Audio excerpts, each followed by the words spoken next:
Bonsoir les amis, bienvenue sur ma chaîne.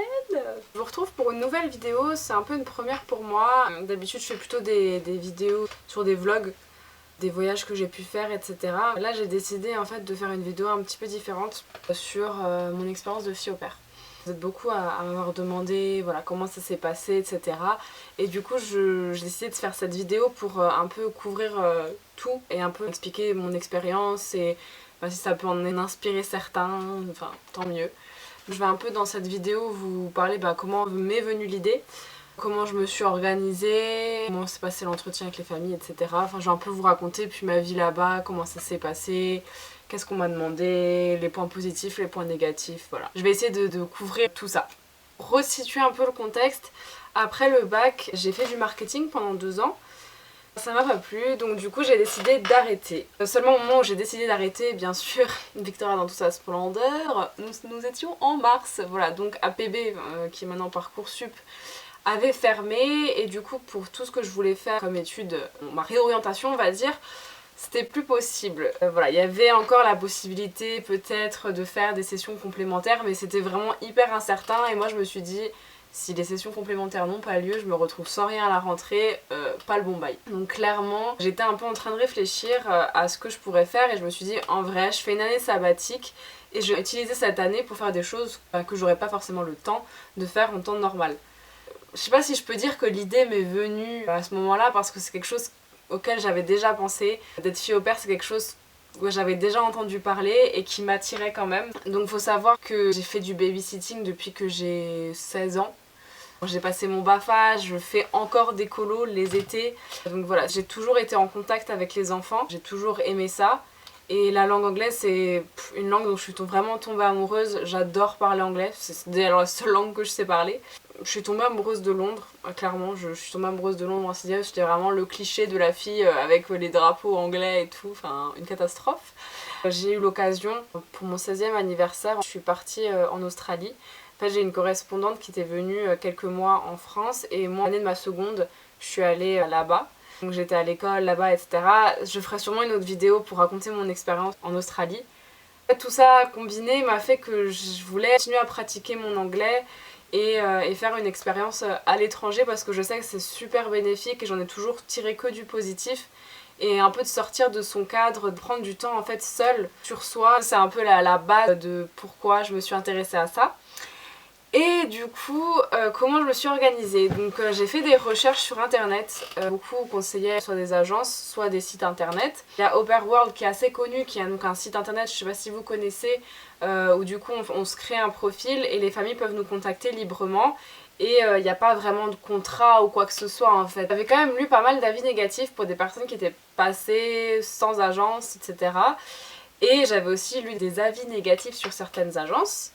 Donc j'ai un peu regardé, je suis tombée notamment sur mon agence où moi je suis passée par Europair Agency ça s'appelle. Je n'en avais repéré une autre mais qui faisait uniquement les voyages aux États-Unis. Donc j'ai décidé de les appeler tout simplement pour avoir des infos. J'avais pas forcément d'idée d'où aller. Alors mon grand rêve c'était de partir en Nouvelle-Zélande parce que ça a l'air vraiment super beau, qu'on m'a dit que les gens étaient super accueillants. Et puis c'est proche de l'Australie donc je m'étais dit je vais pouvoir revoir mes potes, trop bien. Bref, ça c'était le rêve. Et en fait quand j'ai appelé l'agence j'en ai parlé, elle m'a dit les départs en Nouvelle-Zélande c'est possible mais c'est qu'à partir de janvier. Vu que les saisons sont décalées là-bas, la rentrée scolaire, elle se fait à ce moment-là. Du coup, c'était de janvier à juillet. Moi, en gros, j'avais déjà des plans. Je voulais en fait travailler en colo de vacances en avril et je voulais travailler pendant l'été. Du coup, je m'étais dit, ouais, ça va un peu foirer mes plans. Il faudrait du coup que je trouve quelque chose, genre septembre, octobre, novembre, décembre. Ce qui fait 4 mois. Je voulais absolument pas avoir juste un trou dans mon CV à ne rien faire. Je suis quelqu'un qui aime toujours être en action, faire des choses, avoir de nouvelles expériences. Après, je me suis renseignée sur l'Angleterre, sachant que les États-Unis c'était déjà mort parce que c'était 1 an et moi je voulais pas partir 1 an. Je voulais faire cette expérience mais je voulais faire entre 3 et 6 mois. Du coup j'en ai parlé à la dame en lui disant voilà, est-ce que vous pensez que ce serait possible de faire de septembre à décembre ou janvier? Elle m'a un peu fait un entretien en ligne, me posant des questions comme est-ce que j'ai le permis, est-ce que je me suis déjà occupée d'enfants, est-ce que je peux donner des références, ce genre de choses. En général, c'est vrai que les gens cherchent plutôt pour 6 mois ou 1 an. J'avais dit, bon, voilà, je suis assez flexible. Idéalement 3 mois, si c'est plus, je peux faire 6 mois. Donc à voir, mais en tout cas, j'aimerais quelque chose en septembre. Parce que du coup, je voulais faire d'autres expériences, d'autres choses pendant mon année sabbatique. La dame me dit, je te recontacterai avec des profils de famille, quoi qu'il en soit, dès que j'ai des réponses. Et dans les 2 semaines, elle m'a envoyé une famille. Eux avaient besoin de quelqu'un jusqu'à décembre parce que c'était une famille australienne qui repartait chez eux. Ils avaient besoin juste de quelqu'un en attendant. Et en fait, je regarde le profil, 4 enfants avec un chat dans une maison et près de Londres. Donc moi qui adore Londres, j'étais genre en mode c'est près de Londres, c'est vraiment génial, c'est fait pour moi, c'est sûr, faut que j'aille là-bas. J'ai dit ok pour faire un entretien. Il a eu lieu par Skype ou quelque chose comme ça, enfin voilà, en visio quoi. Et j'ai eu la maman. Donc j'ai vu que la maman à ce moment-là. Elle m'explique un peu ses besoins. Elle avait 4 enfants, la plus grande avait 13 ans. Ensuite c'était 11 ans, 8 ans et 4 ans. C'était surtout pour le petit de 4 ans qu'elle avait besoin d'aide et pour celle de 8 ans. Que les 2 autres étaient quand même assez autonomes. La grande rentrait assez tard des cours parce qu'elle avait d'autres activités après, etc. Elle m'explique qu'elle est mère au foyer. Donc en fait elle serait là et que je n'aurais en fait pas à travailler le matin. Donc en général, en tant que fille au père, on lève les enfants, on leur fait prendre le petit déjeuner, s'habiller, etc. Les emmener à l'école. Et en fait, moi, j'avais pas ça à faire le matin parce qu'elle s'en occupait. Déjà, ils avaient qu'une voiture. Franchement, déjà conduire en Angleterre, c'est de l'autre côté, donc je sais même pas si je serais sentie de le faire. Franchement, je pense que j'aurais super peur. Et de 2, ils avaient une Range Rover, donc autant vous dire le truc... Enfin, je pense que vous voyez ce que c'est. Je fais 1m75 et je devais sauter, en fait, clairement, pour descendre. C'était un délire, donc conduire un gros truc là-bas, je me sentais pas du tout. Donc j'ai été très contente finalement de pas devoir emmener les enfants à l'école. Du coup, mes matins étaient off et je travaillais l'après-midi. En fait, j'avais, je crois, 25 heures par semaine. Et je travaillais du coup de 3h à 7h du soir, quelque chose comme ça. Bon, à partir du moment où la mère ramenait le petit de l'école, puis elle allait chercher la petite et elle les ramenait. Et donc du coup je m'occupais de leur faire prendre leur deuxième goûter d'ailleurs. Puis après c'était jouer avec eux, vérifier les devoirs, ce genre de choses. Donc vraiment pas très dur à faire en fait concrètement. Pendant cet entretien qu'on a eu, elle m'a expliqué un peu ça.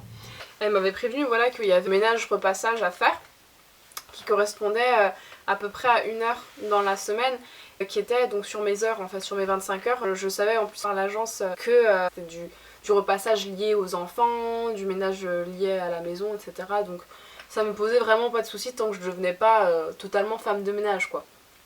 Elle m'a fait une visite virtuelle de la maison, elle m'a montré ma chambre, qui là franchement honnêtement j'étais super bien lotie. J'avais ce qu'on appelle une ensuite, donc en fait j'avais une chambre avec un espèce de dressing comme ça, genre vraiment, vraiment cool, avec un grand lit doux, des grandes fenêtres et du coup l'ensuite, donc c'est-à-dire ma propre salle de bain. Franchement une douche où on pouvait rentrer à 5, honnêtement elle était hyper grande, avec le petit lavabo, les petits rangements, les toilettes et tout, enfin vraiment nickel quoi, j'avais vraiment mon petit appart presque à moi toute seule, donc ça c'était vraiment le gros plus. Elle me montre ça, moi je suis conquise, hein. Sur le moment je me dis punaise c'est trop cool, je suis à une demi-heure de Londres, je suis dans une famille comme ça où en gros le deal c'était 90 livres par semaine, échange de 25 heures de travail. C'est plutôt pas mal parce que t'es nourri, logé, blanchi en fait concrètement, donc t'as rien à payer, à part tes sorties du week-end ou de la journée, enfin voilà, honnêtement tu ne deviens pas riche en étant fille au père, hein, qu'on se le dise. Oh, c'est ballot, hein, c'est ballot. Si vous faites ça pour l'argent, c'est clairement pas le bon bail. Parce que finalement, en sortant, en faisant d'autres choses, l'argent est quand même vite dépensé. C'est surtout, il faut se faire ça pour l'expérience, pour apprendre l'anglais. Voilà, c'est surtout pour ça, pas pour l'argent, clairement. J'ai accepté, j'ai dit que pour moi c'était bon, que la famille me plaisait. Donc en n'ayant pas rencontré d'ailleurs les enfants, mais voilà, la mère était charmante. On a préparé mon arrivée et je suis arrivée le 14 septembre là-bas du coup. Donc la mère est venue me chercher à l'aéroport, on a discuté. Donc ça c'était mon premier jour, on allait chercher le petit du coup, on allait chercher chez des amis. Donc j'arrive et elle dit « William, dis bonjour à Victoria ». Et il me regarde même pas. Donc déjà je me dis bon, ok, cool. Et elle dit bonjour et presque il ignore en fait sa mère. Donc au final il finit par me dire bonjour mais vraiment il lui a été arraché, donc j'étais là bon ça commence bien. En me disant il est peut-être timide, on verra par la suite. Le lendemain je le garde pour la première fois. Je me retrouve toute seule avec lui. Et donc j'essaie de discuter un peu avec lui. Et à un moment, je sais pas ce qui se passe. Et il prend son pistolet, son fake, quoi, genre un pistolet en plastique. Il le pointe vers moi. Et il me dit de toute façon, je vais te tuer. Donc du coup, genre là sur le coup, je me suis revue la vidéo, je sais pas si vous avez la référence, du petit qui dit je vais t'étrangler. Ça veut dire quoi ça se passe mal? Je vais t'étrangler. Bah là je me suis sentie pareil, donc je me suis dit dans quoi je suis tombée. Et en fait au fur et à mesure, je me suis rendu compte, alors je sais pas si c'est l'éducation à l'anglaise, mais en fait les parents, surtout la mère, ne mettaient aucune limite. J'ai des anecdotes, mais en veux-tu en voilà, elle ne mettait aucune limite. Du style, l'enfant il est là, Mom I want candy, donc maman je veux des bonbons. La mère lui dit non, donc elle lui dit non, déjà elle lui dit non, c'est déjà pas mal. Et il prend la casserole, la poêle, et il commence à frapper sa mère avec la poêle. Et la mère elle est en train de cuisiner, et elle dit rien. Et elle dit rien du tout. Genre son gosse est en train de la taper avec la poêle et la mère ne dit rien. Donc du coup je suis en mode ok. Et en fait c'était plein de trucs comme ça où la mère lui passait tout parce que il se mettait facilement à hurler. Et moi j'ai dit à la mère par contre moi ça se passera pas comme ça. Enfin je veux dire je lui passerai pas tous ses caprices. Et du coup elle a compris, il a levé la main sur moi, il a eu des propos très très limites.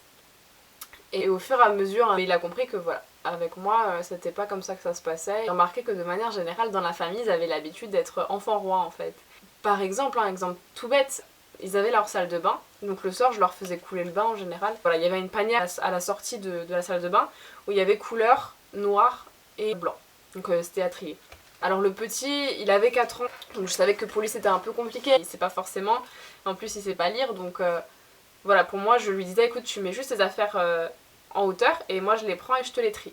Mais en fait je lui ai appris en fait à le faire parce que de base il laissait tout par terre tout le temps. Et en fait je me suis rendu compte que c'était une maladie familiale. Donc, tous les gosses laissaient tout par terre. Vraiment ils laissaient tout par terre. Je me suis dit mais punaise, autant quand t'es petit tu peux dire bon voilà tu sais pas trop. Mais quand t'as 13 ans ou t'as 11 ans, enfin moi ça m'a choquée. Je leur ai dit vous savez trier les couleurs. Si vraiment vous avez la flemme, moi je vous le fais. Mais vous me mettez juste sur la panière et je les trierai. Celle de 8 ans, elle avait sa chambre qui était quasiment en face de la salle de bain et je retrouvais un collant par-ci, une culotte par-là, la jupe là-bas. J'étais là mais à quel moment? Donc voilà, ça c'était toujours un peu sympa. Je vais arrêter cette vidéo. Je vais arrêter cette vidéo là pour aujourd'hui. Je vais faire une partie 2 histoire que la vidéo soit pas XXL sur les tâches ménagères, comment faire des rencontres, les rencontres que j'ai pu avoir. Et sur le fait du niveau de langue, est-ce qu'il faut parler la langue, etc. Puis après je raconterai comme d'habitude un peu des petites anecdotes, des petites choses qui m'ont choquée, ce genre de choses. Donc voilà, je sortirai donc la partie 2 bientôt. N'hésitez pas en attendant à me dire ce que vous pensez de cette partie 1. Si vous avez des questions, n'hésitez pas à les mettre en dessous en commentaire.